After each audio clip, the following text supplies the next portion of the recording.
if there's one topic or one broad area that I like our participants or audience to take away from this session from both of you, will be really views from both of you around any rising trends, any potential disruption, but more importantly, from each of your perspective, what is your secret sauce? How you pick winners, and how do you try and find spaces that nobody fully understands?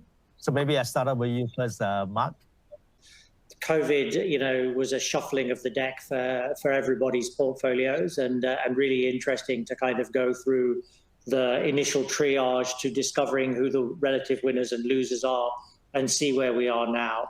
Within our sort of narrow slice of financial services, as I said, COVID really opened the eyes to a much more, I think, aggressive cloud adoption. These highly regulated market participants talk a very good game around technology, but are frequently very conservative around the adoption of it.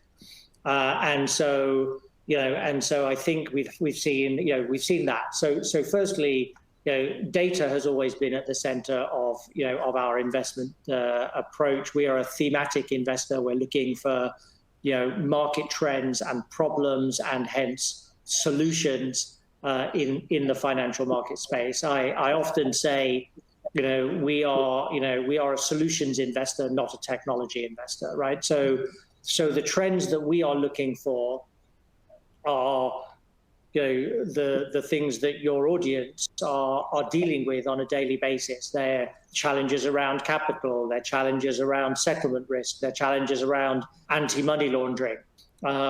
It's not the Illuminate way to kind of just look for quantum computing or AI or over the horizon technology.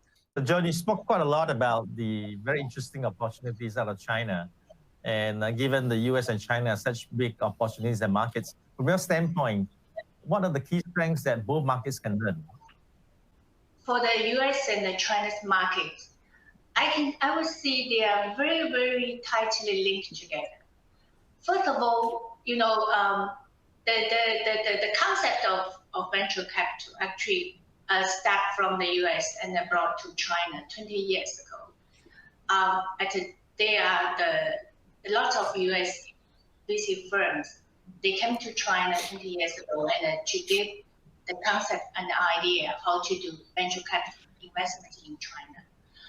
Even 20 years passed, but we still see the influence between these two markets, especially for the US market. Well, the US market is very mature, as Mark mentioned, very mature. The Chinese capitalists, most of the very active Chinese capitalists, actually they have the education background in the US. Lots of them, they graduate from the US university and then they're coming back in China and then do venture capital in China. So I think these two markets is naturally linked together, and they have some of the DNA linked together. However, we also see the huge difference between these two markets, because China market is obvious, is much bigger and much complex.